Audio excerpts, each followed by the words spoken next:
해볼게요. 준비되셨죠? 자, 첫 번째 볼게요. 1번, 나는 다른 사람의 이야기 속에 숨은 뜻을 잘 알아차린다. 해당하면 손가락을 꼽으시면 됩니다. 두 번째, 나는 다른 사람과 입장 바꿔 생각하는 것이 별로 어렵지 않다. 여기 해당하시면 손가락 접으시면 됩니다. 세 번째, 사람들은 내가 자기 주장이 너무 없는 편이라고 이야기한다. 자, 해당되시면 체크하시면 됩니다. 3개 나갔고요. 다음 네 번째 문제 보시겠습니다. 나는 동물이 고통받는 것을 지켜보는 것이 어떻다? 그렇다. 네, 잘하고 계십니다. 5번 볼게요. 나는 다른 사람이 나의 행동에 대해 어떻게 느끼는지 잘 안다. 네, 6번째 볼게요. 나는 대화할 때 내 생각보다 상대의 생각에 더 집중하는 편이다. 자, 6개까지 지금 공개됐습니다. 다음 7번째 볼게요. 나는 모임에서 누가 어색해하거나 불편해하는지 잘 안다. 8번 볼게요. 나는 어떤 결정을 할 때에 상대방의 기분을 먼저 고려한다. 9번 보겠습니다. 나는 TV에서 사람들이 고통받는 것을 보면 마음이 아프다. 네. 자, 9번째까지 문제가 공유되었습니다. 자, 이제 마지막 PT 한번 갈게요. 10번. 친구들은 내게 자기 문제를 자주 이야기하고 도움을 청한다. 네. 11번. 나는 다른 사람의 감정을 직관적으로 쉽게 느끼는 편이다. 12번 마지막입니다. 나는 동의하지는 않더라도 다른 사람의 관점을 인정한다. 자, 12개의 문항이 공개가 되었습니다. 자, 우리 선생님들이 조심스럽게 손가락을 이렇게 카운트하는 걸 제가 볼 수가 있었는데 손을 들라고는 하지 않겠습니다. 자, 그러면 이 12문항이 어떻게 좀 구분이 될 거냐면 이렇게 구분 지어질 거예요. 자, 화면 보이시죠? 4개 이하와 5개, 6개, 7개 해당하는 거, 그리고 8개 이상, 그래서 3가지로 구분을 짓겠습니다. 여기에 반드시 1개 다 해당하시죠? 선생님들? 네, 고개 끄덕거려주세요. 네, 감사해요. 이것도 바로 저와 여러분과의 소통의 방법이에요. 감사합니다. 자, 그러면 먼저 첫 번째 4개 이하에 해당하는 거 보도록 하겠습니다. 자, 4개 이하는 당신은 자연을 느끼고 자신을 돌아보는 시간이 필요합니다 라고 메시지를 주고 있어요. 상대방의 입장에 대해 생각해보는 공감 연습을 하면 좋을 것이라는 거죠. 자, 자연을 느끼고 자신을 돌아보는 시간을 가져보시래요. 혹시 여기에 해당하시는 분들이 계시다면 이번 연도에는 자연을 느껴보게 되고 나를 돌아보는 시간을 충분히 좀 가져보시면 좋을 것 같습니다. 자연을 어떻게 느껴볼까요? 자연은 날씨가 오늘처럼 춥다라고 느끼면 춥다라고 대화 말을 한번 해보시고, 파란 하늘을 보면 하늘이 파랗네, 구름이 너무 예쁘다. 자, 강아지가 지나가면 강아지 예쁘네, 쫄랑쫄랑 주인을 따라가는 그런 모습 너무 귀엽다. 그럼 귀엽다라고도 한번 느껴보시고요. 오늘 나 일하는데 힘들었어, 피곤했지, 수고 많았어, 이렇게 나를 위해서 한번 돌아볼 수 있는 그런 시간들이 필요하다는 거죠. 그러면 뭐 어떻게 된다? 나를 느끼게 되면 타인도 여러분들이 잘 느끼고 공감할 수 있게 된다는 것을 말씀을 드립니다. 자, 두 번째, 5개, 6개, 7개에 해당하는 선생님들이신데요. 자, 여기에 해당하는 분들은 당신은 내 의견을 주장하기보다는 상대방을 사랑하는 마음으로 이야기를 들어주는 공감 연습이 필요합니다라고 제시되고 있어요. 자, 내가 말하는 것보다 상대방을 사랑하는 마음을 갖고, 즉 경청의 마음을 갖고 좀 공감 연습을 해보라는 거죠. 여러분, 듣는 게 더 힘들어요? 내가 말하는 게 더 힘들어요? 맞아요. 듣는 게 더 힘들어요.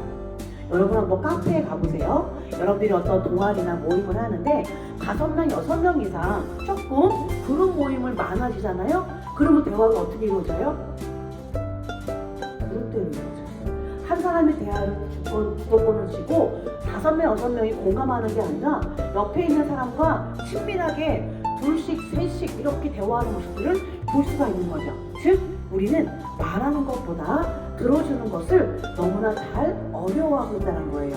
그래서 우리는 이렇게 공감 연습을, 경청하는 연습을 때로는 훈련을 조금 하는 것도 필요합니다. 내가 어떠한 우리 사업단에서, 조직에서 말을 많이 하는 편에 속하는지 듣는 편에 속하는지 우리 선생님들이 한번 자기를 잘 한번 점검해 보시기 바랍니다. 이제 마지막입니다.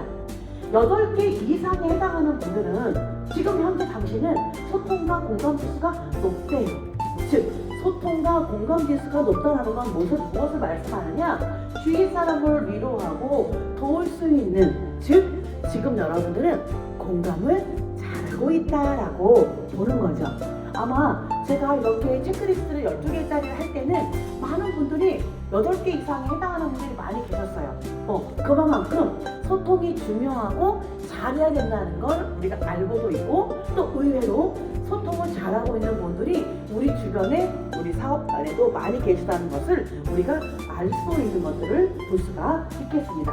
자, 그러면 소통이라는 것의 본질에 대한 이야기를 제가 좀 한번 해보도록 하겠습니다. 여러분, 소통이라는 단어는 틀소자, 통할 통자로 이루어졌어요. 그래서 맡기는 것을 뚫어서 새로운 곳으로 연결한다는 의미가 바로 소통의 어원이죠. 자, 뜻이 서로 잘 통해서 오해가 없는 것, 또는 맡기지 않고 잘 통하는 것을 우리가 소통이라고 이야기한다는 거죠. 알고 있어. 그런데 우리가 알고는 있지만 아까 어때요? 말이 행동을 지배한다고 했는데, 내가 알고 있고 말하는 것보다 사실 행동으로 옮기기가 이 소통이라는 것이 굉장히 어려운 것을 볼 수가 있습니다. 두 번째 본질, 공감이라는 것은 뭐냐? 즉 함께 느낀다는 의미예요. 여러분들이 지금 저랑 같이 지금 강의를 10시부터 시작을 해서 지금 한 35분 정도 지나고 있습니다. 저는 벌써 이쯤 되면 우리 선생님들이 내 이야기를 잘 듣고 있구나, 잘 따라오고 있구나를 대부분 느낄 수 있어요. 바로 제가 뭐예요? 공감한다는 거예요. 그런데 이 공감이라는 건 함께 느낀다는 의미와 더불어서 인간관계에서 일어나는 공감이라는 건 감정을 함께 느끼는 것뿐만이 아니라 생각을 함께 우리가 어떻게 하는 거? 이해할 수 있어야 돼요. 감정만 느끼게 되면 1차적인 단계. 그런데 감정을 느끼고 생각까지도 이해할 수 있는 능력을 갖추게 된다면 그것은 진정한 공감이 탁월한 사람이라고 우리가 볼 수가 있다는 거죠.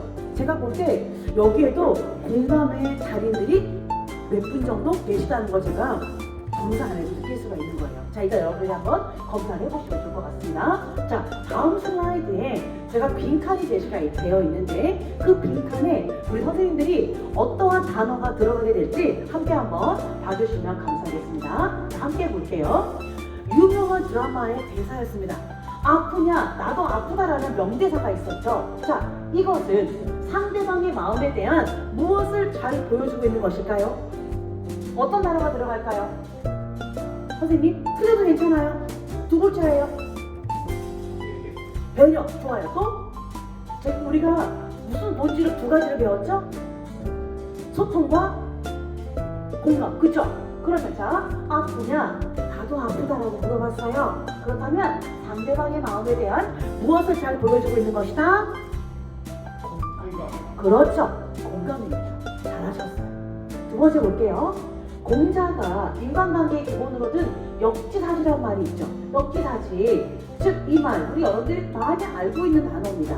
자, 입장 바꿔 상대방의 처지에서 생각을 해보라는 것으로 이 또한 무엇의 의미를 나타내고 있다?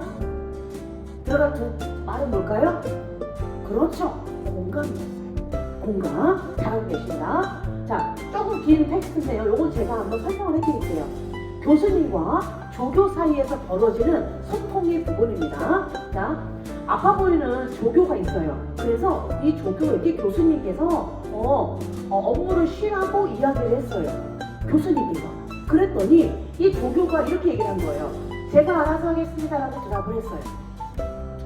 아파 보이는 것 같아서 업무를 쉬어라라고 말을 했더니 조교가 제가 알아서 하겠습니다라고 말을 들었어요. 그랬더니 이 교수님은 어떤 거예요? 감정적으로 괘씸한 거예요. 자, 감정적으로는 그 말을 들었을 때 괘씸하다고 느꼈어요. 근데 아까 제가 말씀드렸죠? 공감이라는 건 감정뿐만이 아니라 생각을 이해하는 능력을 갖춘다고 했죠. 자, 감정적으로 1차적으로 들었을 때는 괘씸해. 아니, 이 조교 봐라. 내가 몸이 불편한 것 같아서 쉬라고 했어. 어머 밀어 라고 했는데 감사합니다라고 할 줄 알았는데 제가 알아서 하겠습니다라고 한 거예요. 그랬더니 기분 나빴어. 자, 이거는 1차적으로만 감정을 받아들이는 거예요. 그런데 이 교수님이 훌륭한 건 뭐냐? 산책을 하면서 이 상황을 곰곰이 무엇을 한 거예요? 생각해 본 거예요. 네, 맞아요, 선생님.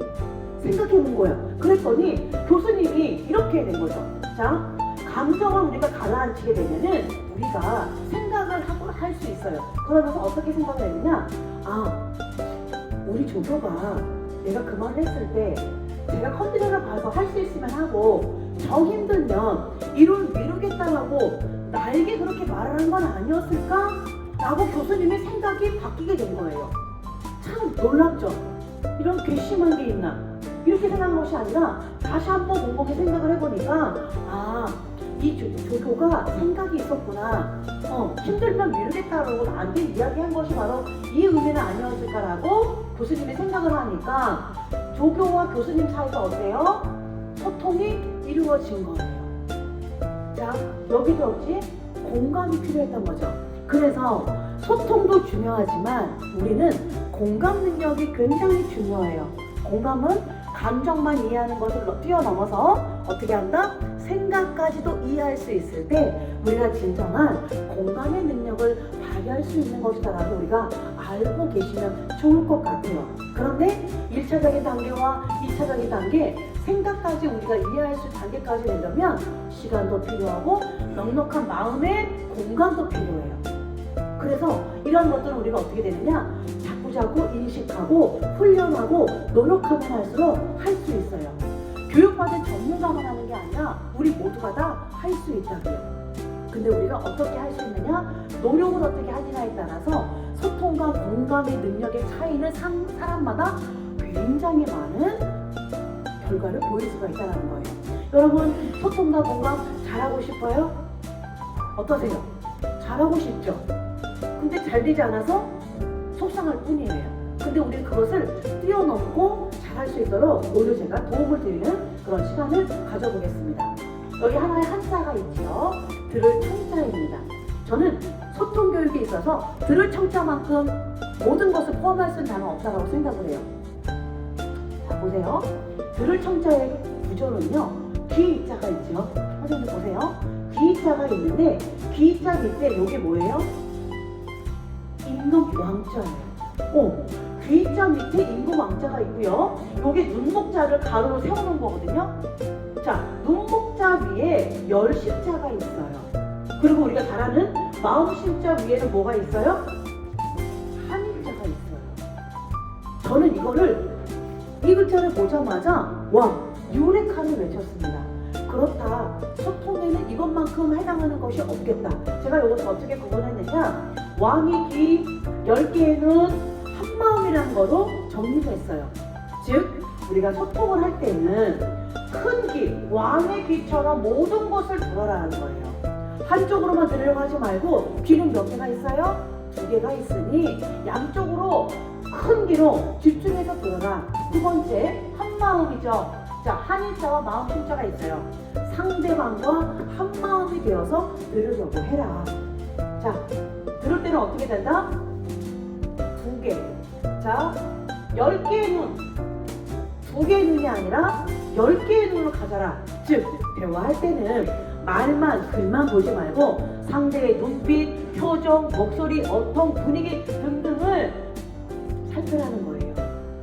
그랬을 때 눈과 귀와 마음이 작동이 될 때 우리는 비로소 공감적인 경청을 할 수 있게 된다라고 볼 수가 있는 거예요.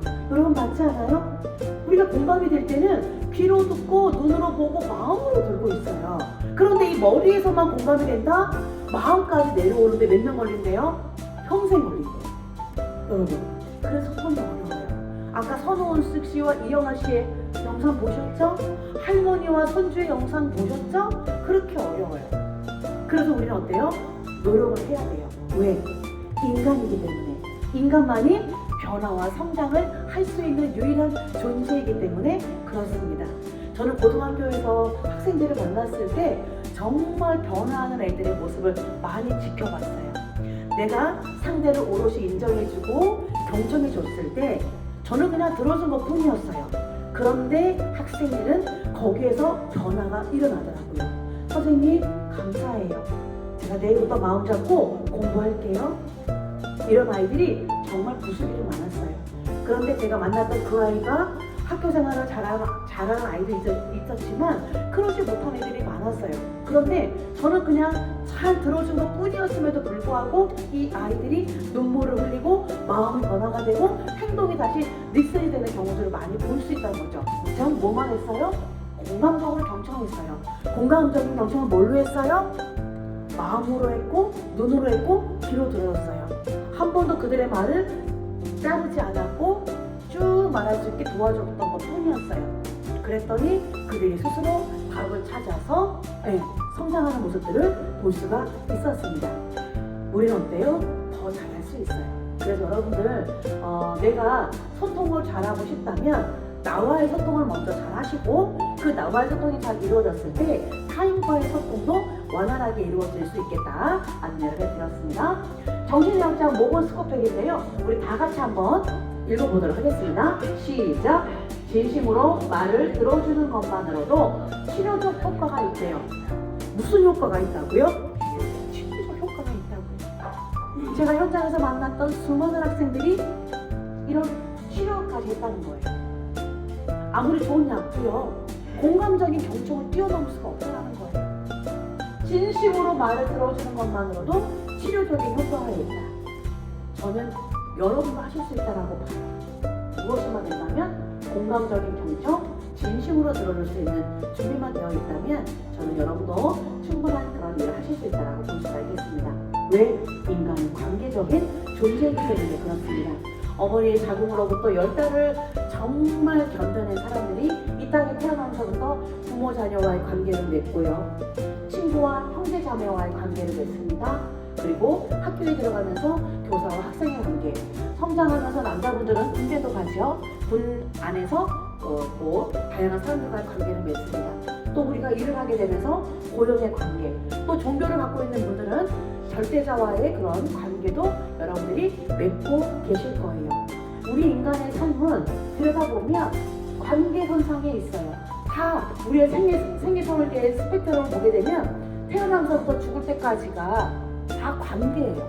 보이지 않는 수많은 점들이 연결되어 있다는 거죠. 그 점들이 연결되어서 지금의 나를 만들어낸 거예요. 그런데 여러분의 삶 속에서는 나의 영향력에서 나에게 좋은 영향을 준 분도 있지만 나에게 상처를 준 분도 있어요. 저에게도 있어요. 네. 그래서 저는 그분을 이해하고 내가 용서하려고 부더기도 오랜 시간 동안 상담과 코칭을 해왔습니다. 물론 지금은 그분에 대한 미움이나 이런 것들은 없어요. 그렇지만 여전히 내 인생 가운데 부정적인 영향을 미쳤던 인물인 것은 분명하다는 거죠. 그래서 저는 어떻게 했어요? 내가 아이들을 가르치는 교사가 된다면 나는 저런 모습을 갖지 말아야 되지. 저를 다짐하는 그런 경험이 된 것 같아요. 그래서 반드시 내 인생에서 안 좋은 영향을 준 사람이 나쁜 것만은 아닌 것 같아요. 나에게 반면교사를 함께 할 수 있는 그런 경험도 갖게 되기 때문에 여러분들의 인생을 쭉 들여다보시면서, 물론 오늘 보니까 연배가 다 다르죠. 나이가 좀 많으신 분도 계시고 나이가 어리신 분도 계신 것 같아요. 그런 거 괜찮아요. 그냥 내가 20년을 살았든 30년 살았든 60년 살았든 그게 중요한 게 아니라 내 삶의 스펙트럼을 잘 보시면서 그 관계 속에서 과연 나는 어떠한 삶을 살아가고 있고 어떤 사람들과 관계를 맺고 살아왔는지를 우리 선생님들이 잘 보시고 또 살펴보시면 우리 선생님들의 삶에 많은 도움이 되지 않을까 그런 생각을 하게 되었습니다. 그래서 소통이라는 것은 무엇이다? 말과 태도, 표정으로 주어진 상황에 맞게 나와 타인과의 관계에서 이루어지는 상호작용이다라고 우리가 볼 수가 있을 겁니다. 그래서 통간의 소통은 뭐냐면요, 감정, 사고, 기대하는 것과 원하는 것에 대해서 또는 싫어하는 것에 대해서 정직하게 표현하는 거예요. 그래야 소통이 잘 될 수 있어요. 두 번째, 개방적이면서 서로 공유할 수 있어야 해요. 나만 품고 있으면 안 돼요. 소소한 감정이 있으면 말을 할 수 있어야 되죠. 그런데 그 속상한 감정을 그냥 드러내놓고 말하면 어때요? 상대와의 단결이 어려움이 생길 수 있고 단절이 될 수 있고 갈등을 불러일으킬 수 있죠. 그래서 나 스스로 차분하게 내 마음을 가라앉힌 후에 그리고 상대방에게 말하는 것이 필요합니다. 그래야 관계가 원활해질 수 있어요. 네 번째, 타인의 말에 귀를 기울일 때 통하는 소통이 될 수 있어요. 네 번째, 자신과 다른 사람, 상황 모두가 어떻게 됐나? 존중되어지는 것이 바로 원활한 소통이 될 수 있습니다. 그러면 안 되는 소통도 있겠죠? 그죠? 자, 그것은 제가 시간을 보니까 벌써 50분이 넘었네요. 네, 그래서 여기까지